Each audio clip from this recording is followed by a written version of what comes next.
Hello बच्चों, आपका स्वागत है मेरे चैनल में। मैं Surendra Kumar, assistant professor degree college Kanpur. बेटा हम लोग डिस्कस कर रहे थे थर्मोडायनेमिक्स, उसमें आज हमारा 5वां लेक्चर है इसका। और आज हम लोग डिस्कस करेंगे इफिशिएंसी ऑफ इंजन। इस पर क्वेश्चन पूछे जाते हैं। तो क्या होता है बेटा, इफिशिएंसी ईटा, इसको रिप्रेजेंट करते हैं बेटा किससे? इफिशिएंसी को रिप्रेजेंट करते हैं ईटा से। Efficiency eta of heat engine is defined as the ratio of work done by the system, ratio of work done by the system to the amount of heat absorb at higher temperature. Okay बेटा, क्या होता है? ये ratio होता है किसका? Work done by the system और amount of heat absorb at higher temperature, दोनों का रेशियो होता है। यानी ईटा इक्वल टू होगा W by Q2। Eta equal to क्या होगा? W by Q2। और इसका जो दूसरा फार्मूला है वह सबसे ज्यादा इंपॉर्टेंट है, बहुत क्वेश्चन इसमें बनता है। Eta equal to T2 minus T1 by T2। Actually होता क्या है? ये होता है 1 minus T1 by T2। ये होता है, इससे डिराइव हुआ है। T2 क्या है? T2 आपका फाइनल टेम्परेचर है, T1 आपका इनिशियल टेम्परेचर है। तो ये फार्मूला आपको याद रखना है, बहुत इंपॉर्टेंट फार्मूला है। एफिशिएंसी ऑफ इंजन अक्सर पूछा जाता है क्वेश्चन, तो ये आपको फार्मूला याद है। T2 मतलब फाइनल टेम्परेचर, T1 मतलब initial temperature divide by final temperature. ये आप करते हैं तो एफिशिएंसी आपको मिल जाएगी इंजन की। अगला देखिए बेटा, on reversible heat engine working between the same two temperature. यानी यदि एक से ज्यादा आपका रिवर्सिबल इंजन है और उनमें टेम्परेचर क्या है? सेम है, टेम्परेचर सेम है, तो दे हैव सेम एफिशिएंसी। यदि टेम्परेचर सेम है तो क्या होगा? एफिशिएंसी सेम होगी, क्योंकि डिपेंड क्या कर रहा है? सिर्फ टेम्परेचर पर एफिशिएंसी डिपेंड कर रही है, जो फार्मूला हमारा है। तो टेम्परेचर यदि सेम है तो एफिशिएंसी ऑफ डिफरेंट इंजन भी क्या होगा? सेम होगा। Greater the difference between T2 and T1 greater is the efficiency. बड़ा इस मामले से साफ क्लियर है, जितना ज्यादा डिफरेंस होगा T2 माइनस T1 का, एफिशिएंसी उतनी ही ज्यादा होगी, एफिशिएंसी उतनी ही ज्यादा होगी। तो ये पॉइंट्स आपको याद रखने हैं। क्वेश्चंस आते हैं तो आपको पॉइंट्स याद रहेंगे तो क्वेश्चन आप अच्छे से कर सकते हैं। अगला पॉइंट देखिए, second law of thermodynamics. First law हमने पढ़ा, energy can neither be created nor be destroyed but it can transform one form to another form। और सेकंड लॉ क्या होता है? सेकंड लॉ कहता है it is impossible to convert heat completely into work। It is impossible to convert heat completely into work without leaving some of in the system और surrounding. मतलब पूरा heat को work में कन्वर्ट नहीं करते, कुछ ना कुछ सिस्टम के सराउंडिंग में क्या हो जाएगा?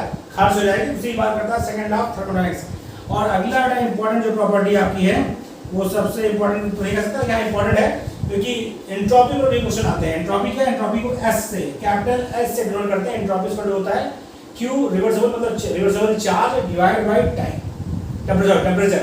Q reversible by T। S क्या है? Q रिवर्सिबल T मतलब टेम्परेचर। T क्या है? T आपका यहाँ पर है टेम्परेचर। क्या बेटा? टेम्परेचर है। Okay, Q reversible by T temperature है। और entropy change, total entropy change क्या होता है? Change in entropy of system plus change in entropy of surrounding. पर टोटल एंट्रोपी क्या होगी? सिस्टम की एंट्रोपी और सराउंडिंग एंट्रोपी। और टोटल एंट्रोपी चेंज क्या होगा? Change in entropy of system plus change in entropy of surrounding, दोनों का सम आपका कहलाएगा total change in entropy of, total change entropy कहलाएगा। ठीक है बेटा? तो S delta S total equal to क्या होगा? Delta S system plus delta surrounding. इसकी वैल्यू ग्रेटर देन और इक्वल टू 0 होती है। ये आपको ध्यान रखना है। इसकी वैल्यू क्या होती है? ग्रेटर देन इक्वल टू 0 होती है। मतलब इक्वल टू भी हो सकती है और ग्रेटर भी हो सकती है। कब होगी भाई इक्वल टू? एंट्रोपी, जो एंट्रोपी टोटल एंट्रोपी चेंज आपका, यानी entropy of system plus surrounding आपका इक्वल टू 0 कब होगा? इक्वल टू 0 तब होगा जब रिवर्सिबल रिएक्शन होगा। क्या होगा? रिवर्सिबल रिएक्शन होगा, एक आ रहा है इक्विलिब्रियम में होगा रिएक्शन। लेकिन इसमें होगा रिवर्सिबल रिएक्शन होगा या इक्विलिब्रियम में होगा, तो आपका delta S system plus delta S surrounding equal to क्या होगा? 0 होगा। ये आपका ध्यान रखना पॉइंट आपको। Delta S system plus delta S surrounding equal to 0 होगा for reversible reaction, for reversible reaction. अगला क्या? Reversible reaction, reversible problem. Delta S system plus delta S surrounding is greater than 0, equal to 0 for reversible, greater than 0 for irreversible process. For irreversible process को और क्या कहते हैं बेटा? इसको spontaneous process कहते हैं। स्पॉन्टेनियस प्रोसेस भी कहते हैं। इरिवर्सिबल प्रोसेस को स्पॉन्टेनियस प्रोसेस भी कहते हैं। तो delta S system plus delta S surrounding is greater than equal to 0 for irreversible process, यानी for spontaneous process। अगला देखिए बेटा, all spontaneous process are accompanied by a net increase of entropy. Net increase of entropy मतलब spontaneous process होगा तो entropy बढ़ेगी बढ़ेगी। Entropy होता क्या है एक्चुअली? एंट्रोपी मतलब होता है रैंडमनेस। जितना ज़्यादा रैंडमनेस होगा उतनी ज़्यादा एंट्रोपी होगी। जैसे समझिए आपका सॉलिड स्टेट में कोई मैटर है तो एंट्रोपी सबसे कम होगी। वो लिक्विड स्टेट में है, सेम मैटर आपका लिक्विड स्टेट में है तो एंट्रोपी बढ़ गई। वह गैसेस में एंट्रोपी और बढ़ गई। जितना ज़्यादा एटम्स में रैंडमनेस होगी एंट्रोपी उतनी ज़्यादा होगी। यदि आपसे पूछे सॉलिड लिक्विड गैस तीनों में एंट्रोपी सबसे ज़्यादा किसमें होगी तो सबसे सबसे ज़्यादा एंट्रोपी किसमें होगी? सबसे ज़्यादा एंट्रोपी गैस स्टेट में होगी क्योंकि वहाँ पर मॉलिक्यूल्स सबसे ज़्यादा रैंडम होते हैं। ठीक, sorry. All spontaneous process are accompanied by a net increase of entropy. और अगला पॉइंट जो इंपॉर्टेंट है बेटा वो क्या है? Entropy of universe is increases continuously. Entropy of universe is increases continuously. ये आपको कहा जाता है सेकंड लॉ ऑफ थर्मोडायनामिक्स को भी कहते हैं। Entropy of universe increases continuously. तो नोट में ध्यान रखिएगा, ये आपका दोनों का समेशन है। इसका मतलब क्या निष्कर्ष निकल के आ रहा है? Energy of universe is constant. क्या बेटा? कांस्टेंट। मतलब ये यूनिवर्स की एनर्जी क्या है? कांस्टेंट है। वो एक फॉर्म से दूसरे फॉर्म में कन्वर्ट हो सकती है लेकिन ना ही घट सकती है ना ही बढ़ सकती है, यानी energy of universe is constant. अगला पॉइंट क्या है? एंड एंट्रोपी ऑफ यूनिवर्स और इंक्रीजेस एंड मैक्सिमम। एंट्रोपी इसलिए बढ़ रही है, देखिए रैंडमनेस अर्थ पर बढ़ रही है। क्यों बढ़ रहा है? जनसंख्या बढ़ रही है, सिविलाइजेशन बढ़ रहा है तो रैंडमनेस इंक्रीज हो रही है। एंट्रोपी लगातार यूनिवर्स की इंक्रीज हो रही है लेकिन एनर्जी यूनिवर्स की क्या है? कांस्टेंट है। ये आपको कथन याद रखना है क्योंकि कभी आप पूछता है तो फॉलोइंग स्टेटमेंट इज ट्रू, तो इसमें आपको ध्यान रखना है एंट्रोपी ऑफ यूनिवर्स इंक्रीजेस और energy of universe is constant. ये दोनों कथन या स्टेटमेंट क्या है? सही है। क्या बेटा? सही है। अगला, greater the randomness in a system higher is the entropy. वही आपसे कहा कि greater the randomness in a system higher the entropy. तो बेटा ये आपको चाहिए ध्यान रखिए इसमें, तो ये और ये पॉइंट आपका जो है, ये पॉइंट और ये तीनों पॉइंट बहुत ही इंपॉर्टेंट है कि इक्वल टू जीरो कब होगी, ग्रेटर देन जीरो कब होगी, ये आपको ध्यान रखना है। ऐसे कॉपी करिए फिर आगे बढ़े। और ये important, very important formula, very very important. Efficiency का क्वेश्चन आते रहते हैं, आपको सिर्फ ये फॉर्मूला याद रखना होगा। सिर्फ ये फॉर्मूला आपको याद है तो आपका एफिशिएंसी क्वेश्चन तुरंत हल हो जाएगा, बिल्कुल भी समय लगेगा कैलकुलेशन करने में। लेकिन फॉर्मूला आपको याद नहीं है तो क्वेश्चन आप नहीं कर पाएंगे, इसलिए फॉर्मूला आपको याद होना चाहिए। और प्लस ये स्टेटमेंट्स पूछे जाते हैं कि entropy of system plus entropy of surrounding equal to zero कब होगा? जब प्रोसेस आपका क्या होगा? रिवर्सिबल होगा। और entropy of system plus entropy of surrounding greater than zero कब होगा? जब प्रोसेस इररिवर्सिबल होगा या स्पॉन्टेनियस प्रोसेस होगा। कॉपी कर लीजिए।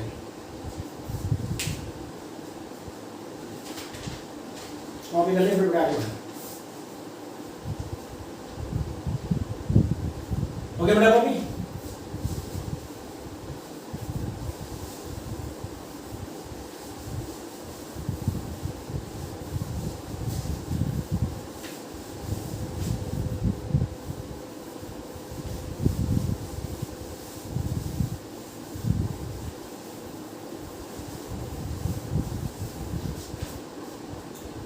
नेक्स्ट देखिए, all spontaneous process, all spontaneous process जैसे डिफ्यूजन ऑफ गैसेस, देखिए स्पॉन्टेनियस प्रोसेस है, या flow of water down the हिल में वाटर का नीचे आने का स्पॉन्टेनियस प्रोसेस है, क्योंकि ऊंचाई से नीचे जाएगा पानी अपने आप आराम से आएगा, वो क्या है? स्पॉन्टेनियस प्रोसेस है। और क्या बेटा? Flow of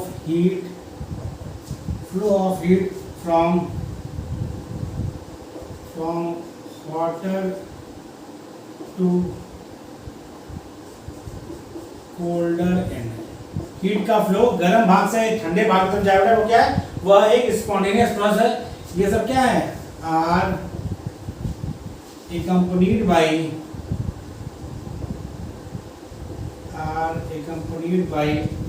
increase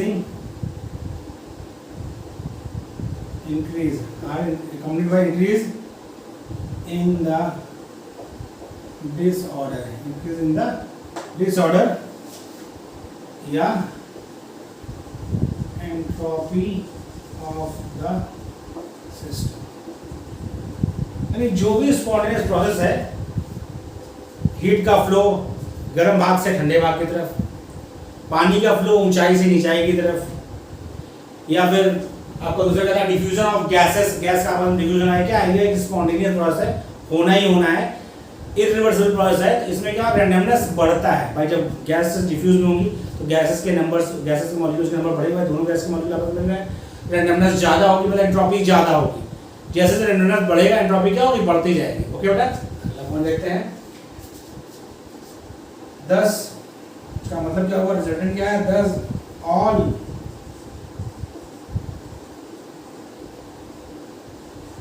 all spontaneous process are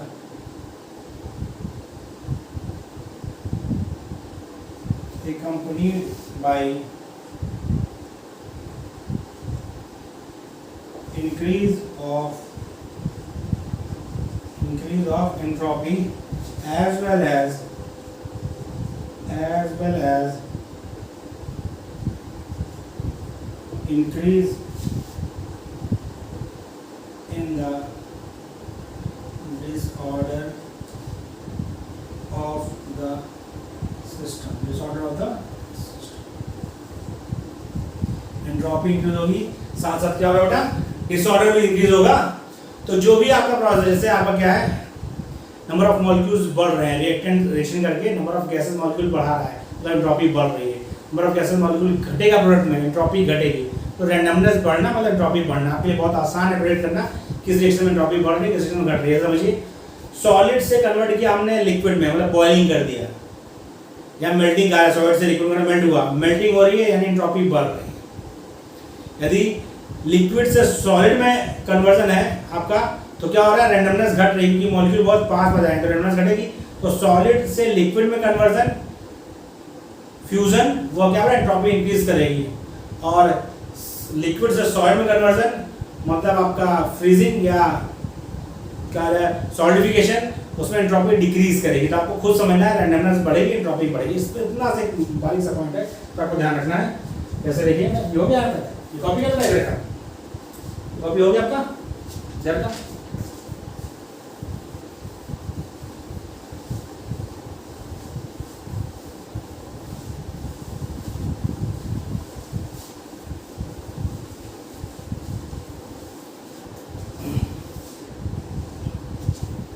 देखिए,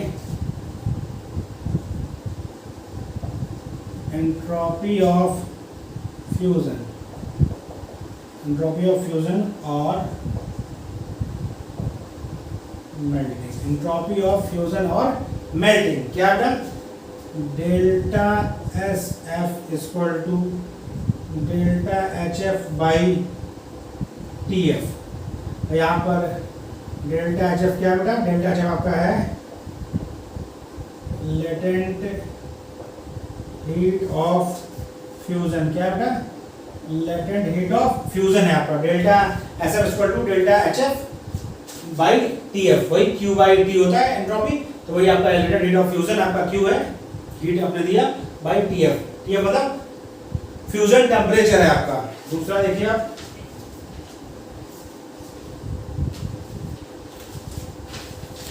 दूसरा आपका है entropy of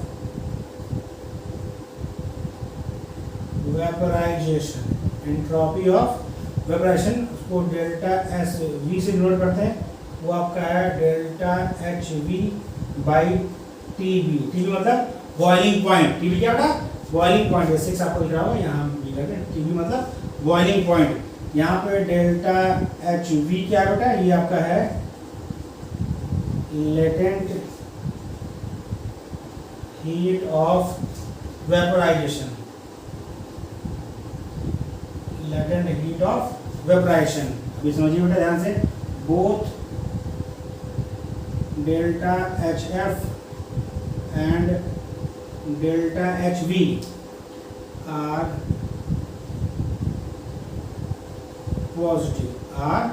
positive, hence these process, hence these processes are accompanied by, hence this was accompanied by increase of entropy. क्योंकि आपका फ्यूजन या वेपराइजेशन, क्या बेटा, फ्यूजन या वेपराइजेशन आपका कौन सा फिनोमेना है? फ्यूजन या वेपराइजेशन आपका इंडोथर्मिक फिनोमेना है। क्या बेटा? इंडोथर्मिक फिनोमेना है। आपको बाहर से हीट देनी पड़ेगी। यदि सॉलिड से लिक्विड में कन्वर्ट करना है तो बाहर से हीट देनी पड़ेगी, डेल्टा एच आपका पॉजिटिव होगा। या लिक्विड से वेपर में कन्वर्ट करना है तो भी आपको बाहर से हीट देनी पड़ेगी, यानी इंडोथर्मिक प्रोसेस, तो डेल्टा एच आपका यहाँ भी पॉजिटिव होगा। इसीलिए याद आ कि डेल्टा एच मतलब लेटेंट हीट ऑफ फ्यूजन या delta HV latent heat of vaporization, ये दोनों क्या है? पॉजिटिव है। जब ये पॉजिटिव है तो डिवाइड बाय टेंपरेचर करेंगे तो डेल्टा एचवी या डेल्टा एसएफ क्या है? पॉजिटिव आएगा। इसके मतलब क्या हो रहा है? एंट्रोपी आपकी इंक्रीज हो रही है। क्या हो रहा है? एंट्रोपी इंक्रीज हो रही है। रैंडमनेस क्या हो रहा है? बढ़ रहा है। सॉलिड से लिक्विड में कन्वर्ट कर रहे हैं तो रैंडमनेस इंक्रीज हो रही है, या इस वाले प्रोसेस में लिक्विड से वेपर में कन्वर्ट कर रहे हैं तो रैंडमनेस इंक्रीज होगी, और जब रैंडमनेस इंक्रीज होगी तो एंट्रोपी बढ़ेगी। कॉपी करिए, फिर आगे बढ़े। अब हम बात करते हैं फॉर्मूले की, कैसे इस पर क्वेश्चन आते हैं, फॉर्मूला बेस, उसकी बात करते हैं। कैसे कॉपी कर लीजिए।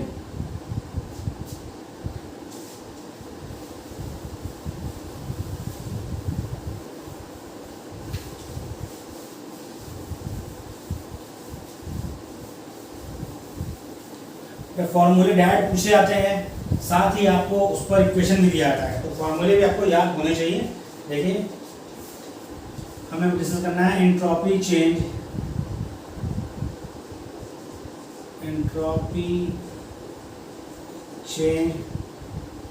Of an ideal gas, entropy change of an ideal gas. देखिए इसका फॉर्मूला बहुत सिंपल है बेटा, डेल्टा एस इक्वल टू होता है N C V L N T2 by T1 plus N R L N V2 by V1। यदि आपका question का जो ऑप्शन यदि एल एन के फॉर्म में दे रहा है तो ये होगा, ध्यान समझिए। या इसको कर सकते हैं, इसको एल एन को आप लॉग में कन्वर्ट कर दिए तो क्या हो जाएगा? Delta S equal to 2.303 N C V log T2 by T1 plus 2.303 N R log V2 by V। ये आपका इक्वेशन है। आपसे लॉग फॉर्म में दे या फिर एलएन फॉर्म में दे, दोनों फॉर्म आपको बता दीजिए। तो क्या सीबी के लिए, दूसरा क्या होता है यदि आपका एट कांस्टेंट प्रेशर दे रखा है तो डेल्टा इक्वल टू होगा आपका N C P L N T2 by T1 plus N R L N P1 by V2। ये आपका इक्वेशन कब है? जब आपका heat capacity at constant pressure दे रखा हो। ये वाला कब है? जब heat capacity at constant volume दे रखा है। तो बेटा इसको भी कन्वर्ट करिए किसमें? एल एन को लॉग में कन्वर्ट करिए तो क्या होगा? डेल्टा एस इक्वल टू होगा 2.303 N C P log T2 by T1 plus 2.303 N R log P1 by P2। तो आपसे एलन फॉर्म में फॉर्मूला पूछे या लॉग फॉर्म में पूछे, पता है कि ये और ये आपका एलन फॉर्म में है और ये क्या है? लॉग फॉर्म में। चारों फॉर्मूले आपको याद होने चाहिए। कोई एक याद रहेगा तो भी कन्वर्ट कर लेंगे, पर एलन वाला याद है तो लॉग में कन्वर्ट कर देंगे। जो एलन को यदि लॉग में कन्वर्ट करते हैं तो 2.303 से मल्टीप्लाई करते हैं। सिंपल तरीका है, यदि एलन को लॉग में कन्वर्ट करते हैं तो 2.303 से मल्टीप्लाई करते हैं। ये लॉग जो आपका है लॉग टू द बेस 10 होता है। क्या होता है? Log to the base 10। ये चारों फॉर्मूले आपको याद होने चाहिए। ये दो फॉर्मूले याद होंगे तो आप लॉग में कन्वर्ट कर सकते हैं। ये तो जनरल फॉर्मूला है। अब आता है क्वेश्चन जो पूछता है at isothermal condition, isobaric condition. तो कंडीशन जब बोलेगा तो उस पर कैसे क्वेश्चन करेंगे उसकी बात करते हैं। ऐसे कॉपी कर लिया तो हम ये कंडीशन करके डिस्कस करेंगे तो अच्छी से क्लियर होंगी। कंडीशन आपकी आती है, कंडीशन पे क्वेश्चन आते हैं। ये तो जनरल फॉर्मूला है, कंडीशन वाला फॉर्मूला आपको याद होना चाहिए। कंडीशन वाला फॉर्मूला से क्वेश्चन आते हैं और पूछा था ज्यादा पढ़ेंगे करेक्ट, तो उसमें भी आपको ध्यान रखना है। तो मेन फॉर्मूला ये आपको याद रहेगा तभी ये कर पाएंगे, इसी को हम लोग यूज करेंगे। देखिए पहला कंडीशन क्या है, फॉर आइसोथर्मल प्रोसेस,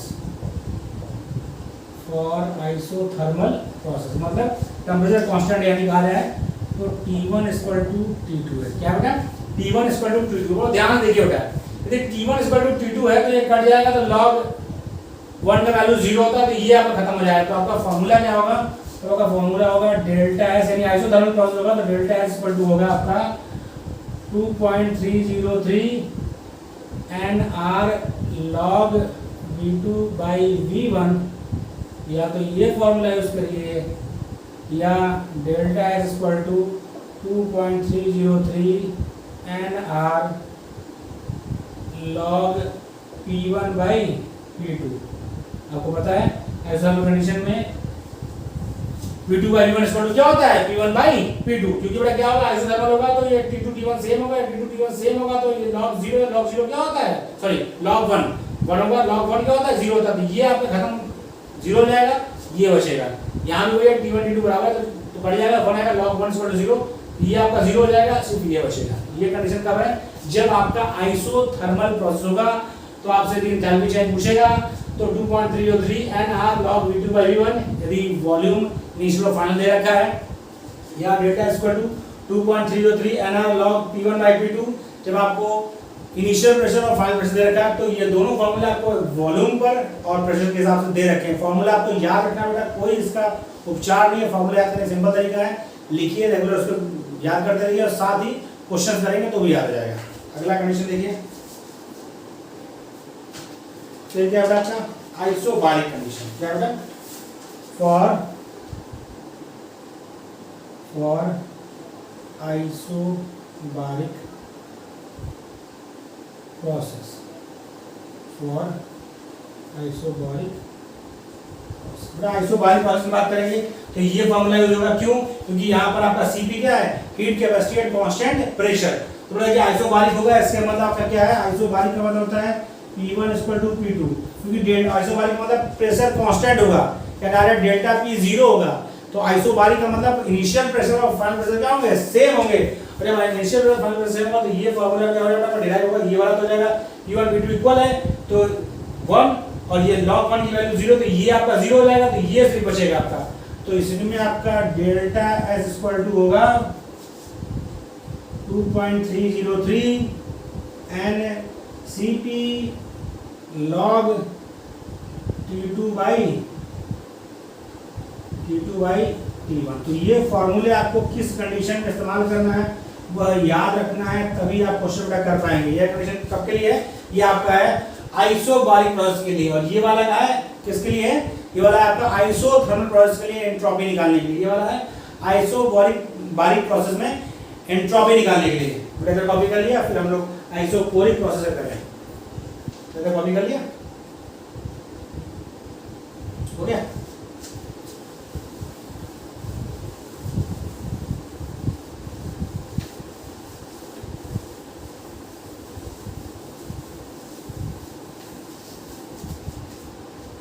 अगला बेटा क्या आपका नेक्स्ट प्रोसेस है, for isochoric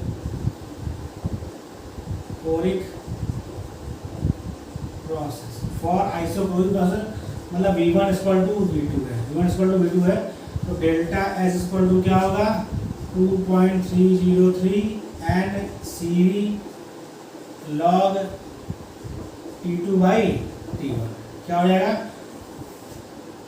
delta equal to 2.303 n Cv log T2 by T1। तो बेटा देखिए आइसोकोरिक प्रोसेस का ये वाला फार्मूला, आइसोबारिक प्रोसेस का ये वाला फार्मूला, आइसोथर्मल में दो फार्मूले दे रखे हैं, तो आपको फार्मूला याद रहेगा, क्वेश्चन हो जाएगा। आप समझिए थोड़ा ध्यान से, इसमें डिस्कस क्या है पता है आपको ना, delta if delta S total greater than 0 क्या होगा, प्रोसेस आपकी जो होगी, प्रोसेस होगी जो आपकी मतलब जो निकल रहा है डेल्टा की वैल्यू यदि ग्रेटर देन 0 आ रही है तो प्रोसेस इरिवर्सिबल है, या इसको बोल सकते हैं स्पॉन्टेनियस है,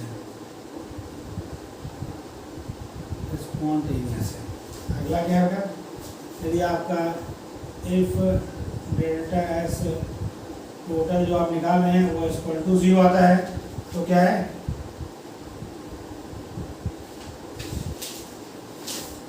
इसका मतलब है there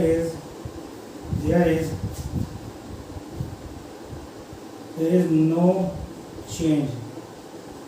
no change in net entropy, और क्या है, process is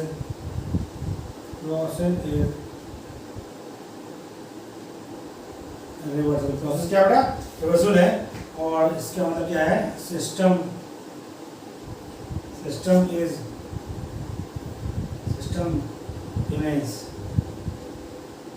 remains in state of equilibrium.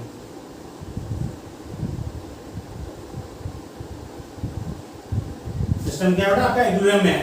यदि आपका डेल्टा 0 आता है इसका मतलब एंट्रोपी में कोई चेंज नहीं हो रहा है, प्रोसेस आपका रिवर्सिबल है और सिस्टम का क्या है, इक्विलिब्रियम में है। यदि डेल्टा एस टोटल आपका ग्रेटर देन 0 आता है इसका मतलब प्रोसेस आपका इरिवर्सिबल है और स्पॉन्टेनियस है। लेकिन आपको ध्यान रखना है इसमें जो मेन पॉइंट है आपका, ये मैं लिख पा रहा हूं, नोट,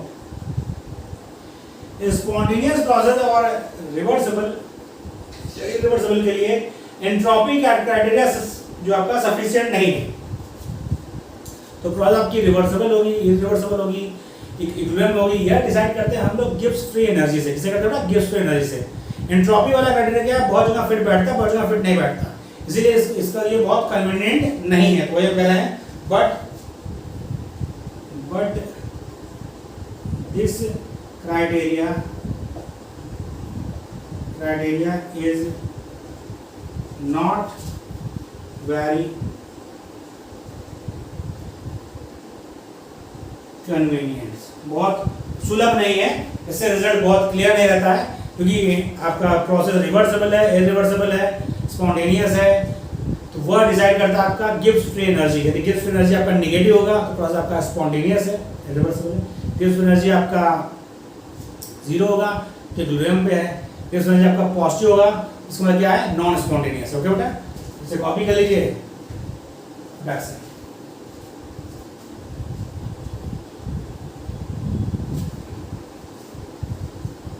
कॉपी कर लेंगे, इसे कॉपी के लिए फिर हम लोग कुछ क्वेश्चन करते हैं, ताकि जो हमने पढ़ा है उससे थोड़ा हम अपना चेक करें कितना हमने सीखा है। तो इसको कॉपी करें, फिर हम लोग कुछ क्वेश्चन करते हैं। कॉपी कर लीजिए।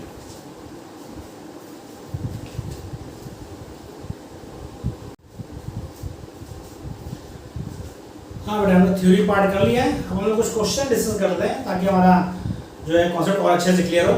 बेटा पहला क्वेश्चन क्या है, for expansion of an ideal gas at constant temperature the entropy change is. भाई समझिए क्या है, कांस्टेंट टेंपरेचर की बात कर रहा है, यानी आइसोथर्मल की बात कर रहा है। क्या बेटा, आइसोथर्मल की बात कर रहा है। और आपको पता है एंट्रोपी का फार्मूला क्या था हमारा, डेल्टा एस इक्वल टू क्या था, बोलिए, डेल्टा एस इक्वल टू था N, delta S equal to हमने क्या लिखा था, पूरा फार्मूला लिखा था, delta S equal to N CV ln T2 by T1 plus nr ln V2 by V1, या और क्या लिखा था, और आपका था equal to delta S equal to क्या था आपका, डेल्टा एस इक्वल टू था n Cp ln T2 by T1 plus nr ln T1 by T2। ये फॉर्मूला हमारा था किसके लिए, उसके लिए एंट्रोपी के लिए हमने आपको बताया था। अब समझिए बेटा ध्यान से, यहाँ पर Cv क्या है, Cv आपका है हीट कैपेसिटी कांस्टेंट वॉल्यूम, और Cp क्या है, हीट कैपेसिटी कांस्टेंट प्रेशर। हमें कंडीशन क्या बोला, हमें बोला है आइसोथर्मल कंडीशन, यानी हम बात करें बेटा कुछ इसमें नंबर ऑफ मोल देखिए कुछ नहीं कहा है, नंबर ऑफ मोल कुछ नहीं कहा है, इसका मतलब आपका n इक्वल टू क्या है, 1 है, नंबर ऑफ मोल नहीं बताया, इसका n इक्वल टू 1 है। दूसरी बात क्या है, आपको दूसरा क्या बोला, आइसोथर्मल बोल रखा है, आइसोथर्मल मतलब T1 इक्वल टू T2, ये नहीं कहा ना कांस्टेंट टेंपरेचर मतलब क्या हुआ, T1 इक्वल टू T2 हुआ, T1 इक्वल टू T2 हुआ, तो बेटा क्या होगा, फिर ये आपके फॉर्मूला हट जाएंगे, तो डेल्टा इक्वल टू होगा क्या, डेल्टा इक्वल टू आपका होगा n इक्वल टू 1 है, तो r ln V2 by V1। बेटा देखिए कैसे, भाई T1 T2 बराबर है तो क्या हो जाएगा, T1 T2 अगर बराबर होगा तो ln 1 का मान 0 होता है, तो ये खत्म हो जाएगा, यहाँ पे ln 1 का मान 0 तो खत्म हो जाएगा, तो यही तो बचेगा आपका, या equal to r ln p1 by p2। ये आपका होगा आइसोथर्मल कंडीशन में ln के फॉर्म में। यदि ये लॉग के फॉर्म होता तो क्या होता, 2.303 r log v2 by v1 equal to, ये वाला आपका वाला क्या होता, 2.303 r log p1 by p2, ये फॉर्म में होता। अब देखिए हमें इस फॉर्म में दे रखा है delta equal to r ln v2 by v1 दे रखा है, delta equal to r ln v2 by v1, पहला ये आपका सही हो गया, तो दूसरा cv में दे रखा है, तो बेटा t1 t2 यदि सेम है तो ये गलत, t1 t2 इसमें सेम है गलत, और बेटा एंट्रोपी चेंज पूरे प्रोसेस आपको लिखना है, ये क्या है, ये तो आपका एक्सट्रीम एंट्रोपी फार्मूला है, तो ऑप्शन ए इसका सही उत्तर है। बहुत आसानी से कर लिया, बट आपको बेटा क्या करना था, ये फार्मूला जो कॉमन फार्मूला है वो याद होना चाहिए, वो आपको याद करना होगा, उससे क्वेश्चन आपके आराम से हो जाएंगे। फार्मूला आपको याद था, आपने क्या किया, t1 t2 सेम था, तो मतलब होता है ln t2 by t1 equal to क्या होता है, ln t2 by t1 equal होता है 0, ln t2 t2 रहेंगे तो 1 हो जाएगा, तो ln 1 इक्वल होता है 0, तो जब वो 0 होगा तो ये आपका हट जाएगा, यहाँ भी हट जाएगा, बचेगा यही बचेगा ना आपका, क्योंकि n इक्वल टू 1 दे रखा है, तो आपको ये फार्मूला बचेगा। तो अभी लॉग फॉर्म में देता तो ये होता, ln फॉर्म में दिया तो ये दिया, तो पहला ऑप्शन इसका सही उत्तर है। फर्स्ट ऑप्शन क्या है, एक सही उत्तर है। अगला क्वेश्चन देखिए, ये आपसे देखिए मैंने आपसे बताया था कि एफिशिएंसी वाला जो फार्मूला आपको बताया मैंने एफिशिएंसी ऑफ इंजन का, बहुत इंपॉर्टेंट है। एक बार डायरेक्ट फार्मूला पूछा गया पीटी 2013 में, ये वाला क्वेश्चन का पूछा गया 2 बार, 2004 में और 2009 में रिपीट हुआ। एफिशिएंसी का डायरेक्ट फार्मूला पूछा गया कब, पीटी 2013 में, और उसी पर क्वेश्चन पूछ लिया गया पीटी 2016 में। तो क्वेश्चन का वो आपका इक्वेशन जो रिलेशन है उसका एफिशिएंसी का बहुत इंपॉर्टेंट है, वो रिलेशन आपको याद होना चाहिए। बेटा ऐसे कॉपी कर लिया आपने, बता दो मैं, कॉपी कर लिया आपने।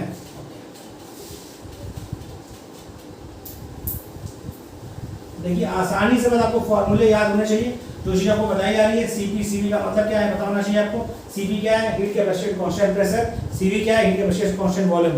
क्वेश्चन में पढ़िए क्वेश्चन क्या कह रहा है, कांस्टेंट टेंपरेचर मतलब आइसोथर्मल कंडीशन कह रहा है, ये टर्मिनोलॉजी को सीखनी होगी। यदि आइसोथर्मल कांस्टेंट टेंपरेचर का मतलब होता है T1 और T2 क्या होगा, सेम होगा, टेंपरेचर चेंज नहीं होगा।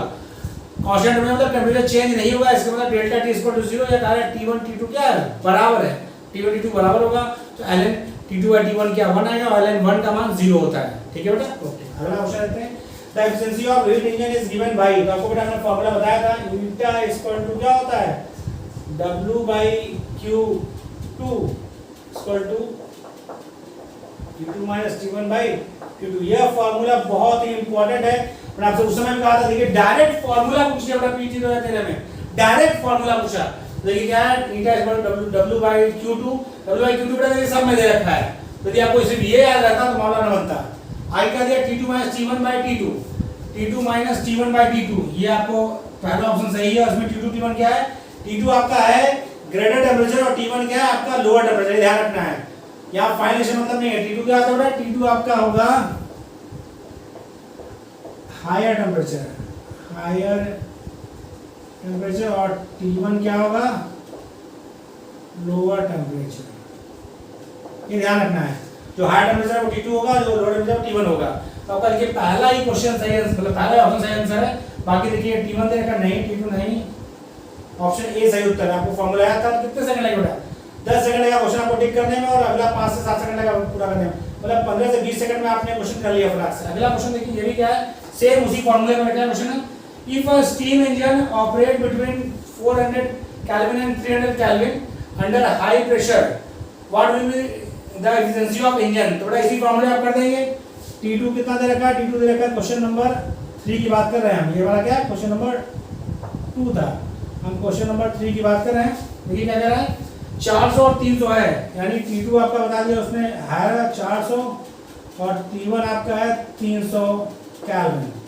बस आपको फार्मूला यूज करना है, इनका एफिशिएंसी इक्वल टू क्या था, T2 मतलब 400 माइनस 300 भागे 400, तो देखिए क्या हो गया, 100 भागे 400 मतलब 1/4 मतलब 0.25। कितना समय लगेगा इसे करने में, ऑप्शन देखिए, पहला नहीं, दूसरा नहीं, तीसरा, ऑप्शन सी इसका सही उत्तर है। कितने समय लगेगा बेटा, फटाक से हो गया, मतलब आपको फार्मूला याद होना चाहिए था। फार्मूला आपका दिया हुआ था, फार्मूला आपको याद था, आपने बस वैल्यू पुट किया, सॉल्व किया और इजीली हो गया। आपने देखा बहुत आसानी से हम लोग फिजिकल क्वेश्चन कर सकते हैं। फिजिकल क्वेश्चन से डरिए नहीं, बस का तरीका वही है कि जो थ्योरी आपको पढ़ाई जा रही है उसे कई बार रिवाइज करिए, और थ्योरी के साथ इसीलिए हम क्वेश्चन भी कराते चल रहे हैं ताकि आपका कॉन्सेप्ट अच्छे से मजबूत हो और आपको विश्वास जगे कि आप क्वेश्चन कर सकते हैं। रिपीटेड क्वेश्चन इसलिए कराएं ताकि आपको लगे कि क्वेश्चन किस तरह पूछे जाते हैं। आपको क्या करना ही है, थ्योरी पढ़ना है, रिपीटेड क्वेश्चन जो हम करा रहे हैं उसकी प्रैक्टिस करनी है, साथ ही आपके पास जो भी प्रैक्टिस बुक आपने रखी है उससे प्रैक्टिस करिए। आपका कॉन्फिडेंस जो है बढ़ेगा और आप सिलेक्शन की तरफ धीरे धीरे बढ़ते जाएंगे। ओके, आपको वीडियो कैसा लगा कमेंट बॉक्स में मैसेज करें और ज़्यादा से ज़्यादा लाइक और शेयर करें। Thank you.